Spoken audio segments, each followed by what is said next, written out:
안녕하십니까. 이번에는 이제 이준석하고요. 그 다음에 개혁신당의 전당대회 문제인데, 제가 왜 이준석과 개혁신당에 대해서 관심을 가지고 방송을 하느냐. 기본적으로 이제 자유우파 보수 정당이기 때문에 관심을 가지는 거예요. 이번에도 이제 김문수 후보하고 이준석 단일해라 계속 요구했었지 않습니까?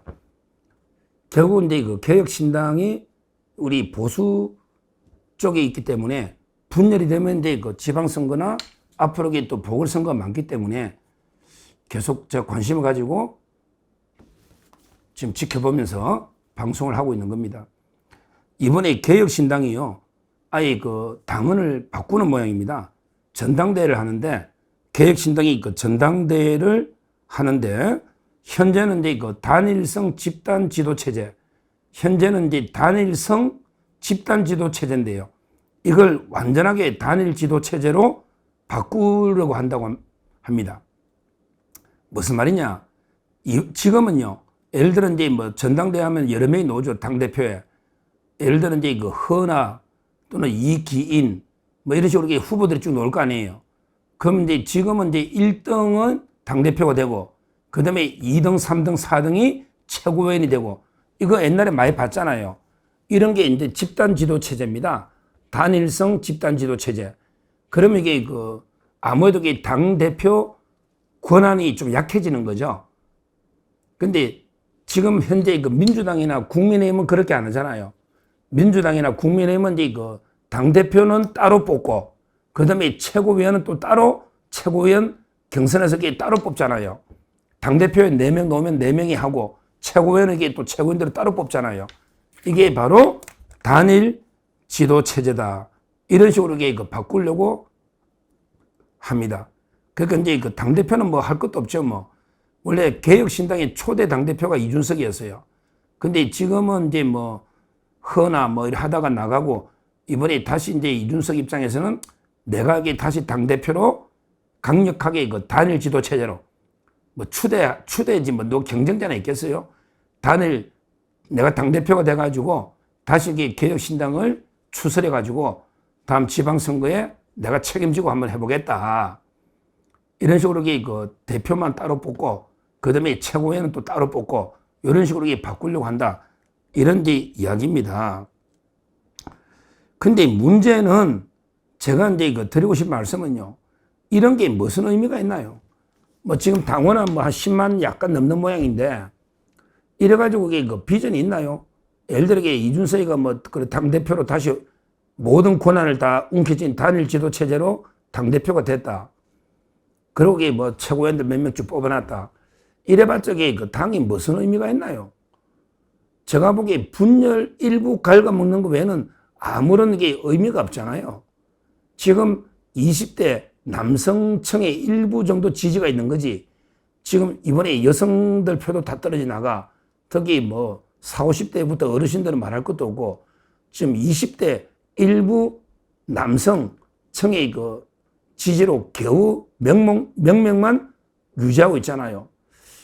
이래가지고 과연 무슨 큰 의미가 있겠나, 이런 생각이 들어요. 오히려 이제 저는 보수 세판 짜는데, 아예 그냥 국민의힘 개혁신당 전부 합쳐가지고 완전하게 하나의 새로운 세판을 짜는 게 맞지 않나. 그래야만 견제가 되는 게 아닌가. 지금 민주당은 한 40%대 지지가 있거든요. 40%대. 근데 예를 들어 이제 보수는 국민의힘은 이제 지지율이 반토막 나가지고 민주당이 반밖에 안 되는 심각한 상황이고요. 그 다음에 개신당, 개혁신당도 지지율이 다시 떨어져가지고 한 4, 5%나 될란가? 크게 얼마 안 돼요. 이런 식으로 분열돼서 표를 계속 갉아먹으면요, 다음에 지방선거, 특히 수도권 같은 데 보면요, 수도권에 큰 차이는 안 나거든요. 대부분 보면 5%에서 많으면 10%. 우리가 불리한 건 사실이지만, 이런 데 차이가 났단 말이에요. 그러면 이제 하나 되어서 똘똘 뭉치면 되거든요. 특히 이제 모르죠. 조국당이. 지방선거는 또 조국당은 지민 비조가 안 되니까 총선 때는 지역구는 민주, 비례는 조국, 지민 비조로 총선은 그래 갔는데 지방선거는 그 조국당도 너무 이게 약간 깨묻겠죠. 조국당은 호남에서는 선전하고 있어요. 담양 군수도 하고. 그러니까 이제 그 수도권에서 조국당하고 민주당이 표를 조금이라도 조국당이 깨먹으면 모르죠. 뭐 조국당이 수도권에까지 후보 낼지 아니면 이게 호남에서만 경쟁할지. 하여튼 뭐 저는 수도권에서는 아마 이게 좌파 단일 후보가 나올 거예요. 조국당이 후보 내봤자 이게 뭐 경쟁자도 없고 게임이 안 되니 결국 수도권에서는 민주당하고요. 그 다음에 국민의힘하고 1대1로 대부분 대결이 갈 수밖에 없다. 지방선거가. 이런 와중에 그 개혁신당이 후보를 계속 내가지고 조금이라도 표를 가져가면요. 전부 민주당한테 완전히 어부지리를 줄 수가 있는 이런 이제 그 상황인 거죠. 따라서 지금이 저는 적기입니다. 지금 개혁신당 독자적으로 존속해서 의미 있는 성과를 내는 이런 이제 제3당으로 크게 어려워요. 이준석 의원, 지금 이게 그 8% 이거 자랑할 거 아닙니다. 역대 제3당 후보 중에 제가 알기로 제일 적어요. 옛날에 그 박근혜 대통령 때 보면, 한번 보세요. 박근혜 대통령 탄핵 때 보면 그때 문재인, 홍준표, 안철수가 나왔잖아요. 그러면 이게 그 여야가 있고 제3당 후보 안철수가요. 제가 알기로 21% 얻었어요. 제3당 후보 21% 얻었다고. 근데 본인은 8% 얻었잖아요. 옛날에 그 외에도요. 이명박, 정동영이 붙었던 역대 최다 표차 있잖아요. 2008년도, 2007, 8년도 있잖아요. 이명박, 정동영. 그때 아마 그 이해창 후보가 나왔을 거예요. 이해창. 그래도 제가 알기로 그때도 이해창 후보도 10몇 프로 꽤 얻었을 겁니다. 제가 확인을 안 해봤지만 그런 게 8%는 넘었을 거예요.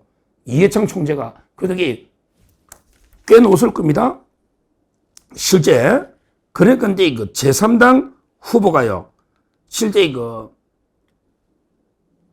8% 얻은 이게 그 많이 얻은 게 아니다 이 말이에요. 역대 그 제3당 후보 중에 아마 이제 그 좀 적게 놓은 거예요. 지금 현재 그 대선 제가 검색을 해보니까요. 현재 이래 놓네요. 이명박 48.67, 정동영 26.14, 이해창 무소속 15.07. 그렇잖아요. 보세요. 이해창 총재 무소속도 15.07 넣었잖아요. 안철수가 21 넣고요. 이런 식으로 제3당 후보가 넣었을 때 의미 있는 게 많이 넣었거든. 옛날에 이인재도 그랬을 겁니다. 이인재 불복 할 때 이인재. 그때도. 근데 그 중요한 거는 제 말에 그 8% 얻은 거 가지고 그 생존이 어렵다. 그러니까 지금이라도요. 지방선거 앞두고 이제 보수가 재편해야 되지 않겠습니까? 단일 대호, 단일 정당으로 확실하게 재편해야 되지 않겠습니까? 그러기 위해서는 그 하나의 큰 깃발 안에 하나의 정당으로 전부 다 헤쳐 모여야 된다. 저는 이렇게 봅니다. 그래야만 그 의미 있는 지금 왜 그러냐면 이재명 정권이 완전히 일단 독재를 하고 있는데 뭐 거의 뭐 중국, 북한과 같은 게 독재를 하고 있는데 이런 식으로 야당이 분열되어 있으니까 도저히 견제가 안 되고 있지 않습니까? 견제가. 그래서 이제 그 하나로 단일 대우로 우리 보수를 재건해보자. 새로운 그 튼튼한 새 집을 한번 지어보자. 이런 이야기입니다. 여기 그 개혁신당에도 또 괜찮은 인물들이 좀 있고, 그 다음에 국민의힘도 있고, 더 나아가면 이쪽에 또 우리 자유통일당이나 또 우리 고영주 변호사나 이쪽도 있지 않습니까? 이런 데 그 수많은 인재들이 다시 한번 그 보수의 빅텐트로 지금이 완전히 새로운 집을 짓게 적게라 봅니다. 왜냐하면 이게 집이라는 게 너무 낡아가지고 이게 무너지기 직전이라야 새 집을 지을 수 있잖아요. 지금 이게 완전히 우파가 괴멸돼가 보수가 괴멸돼가 이게 지금 무너지기 일보 직전이거든. 어느 것 하나에 집이 성한 데가 없어요. 국민의힘도 이게 무너지기 직전이단 말이에요. 제가 보기에 개혁신당도 취재보면 이게 무너지기 직전이거든요. 전부 이게 그래요. 대위기입니다. 그렇다면 차라리 이게 뭐 어느 거 하나 성한 것 없으니까 오히려 아깝지도 않잖아요. 그냥 기존의 집들 깨끗하게 집을 다 이게 썰어버리고 다 흠으로 틀이고요. 완전히 넓은 땅에 새로운 튼튼한 집을 한번 다 같이 지어보자 이야기입니다. 또 뭐 우리가 나중에 지방선거 다가오면 이게 그때 뭐 또 연합 공천하자 뭐 어떻게 단일하자 이거보다 제 생각에는 이게 아예 이번 기회에 자유파 보수의 튼튼한 새로운 집을 하나 지어보자. 그러기 위해서는 이게 개혁신당이 독자적으로 계속 뭐 재건하려고 해봤자 쉽지 않다. 지금이라도 우리가 이제 하나가 돼야죠. 뭐 옛날에 윤석열 대통령이 있을 때 뭐 이준석 대표 뭐 여러 이제 일이 있었겠지만 그때 나갔잖아요. 이제는 이제 뭐 굳이 분열할 명분도 없잖아요. 이미 윤 대통령도 탈당했고 이제 새로운 원점에서 새로 같이 정치를 하는 거 아니겠습니까?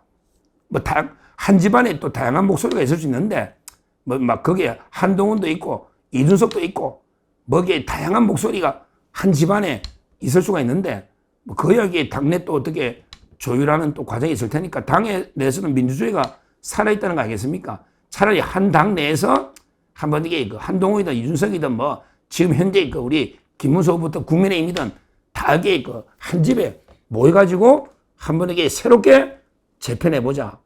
그래서 이게 어떻게 보수를 단일 대우로 하나의 큰 집으로 다시 통합할 수 있는지 이걸 이렇게 같이 고민해보자. 이렇게 말씀을 드려요. 지금 혼자 개혁신당에 있어봤자 56만 명이 넘었습니다. 벌써 제명 여론이 56만 명이 넘고 지금 우원식이는 국회 윤리위를 정비를 해가지고 윤리위원회가 지금 이게 공석이 많으니까 정배에서 이준석 제명을 공식적으로 다뤄보겠다 이러고 있잖아요. 그리고 이제 명태균 씨도 아예 특검 통해서 이제 명태균 게이트로 홍준표든 이준석이든 뭐 한동훈까지 다 한번 때려잡아 보겠다. 오시훈 시장까지 이러고 있잖아요. 이런 상황에서 제 말은 이제 진짜 한번 새 집을 지어보자. 아직도 좋은 대들보하고 제목들이 기둥들이 많이 있어요. 아직 다 합쳐버리면요. 벌써 이준석, 한동훈, 아직도 오세훈. 그럼 다 합쳐버리면 홍준표도 복귀할지 모르지 뭐. 홍준표. 그 다음에 원희룡도 있고요. 나경원. 아직도 괜찮은 사람들 많아요. 새 집을 지으면 기둥들이 될 사람들이 아직도 저는 많이 있다. 거기에 이제 뭐 우리 김문수 후보도 있는 거고요. 그 다음에 그 외에도 보면 이제 우리 자치단체장들 많잖아요. 이철우부터 그 다음에 가운데 김진태 그리고 이제 뭐 김태흠 도지사도 있고요. 많이 있습니다. 그 외에도 석하래가 또 될 젊은 새로운 의원들도 많아요. 장동혁, 박수영 뭐 많이 있지 않습니까? 투쟁력 있는 이런 분들. 하여튼 중요한 거는 완전히 이재명이 반대하는 세력을 일단 한 집으로 다 모아놨고 싸우더라도 우리 집안에서 한번 선의의 경쟁으로 한번 경쟁을 해보자. 선의의 경쟁. 그러기 위해서는 이준석 개혁신당도 이제 합쳐서 하나의 길로 가야 된다. 이걸 제가 진심으로 이준석과 또 개혁신당 위해서 하는 이야기니까 한번 이번에 뭐 전당대회는 하겠죠. 끝나면 당을 어떻게 앞으로 갈지 다시 국민인과 대통합으로 한번 가보자. 이렇게 말씀을 드립니다. 감사합니다.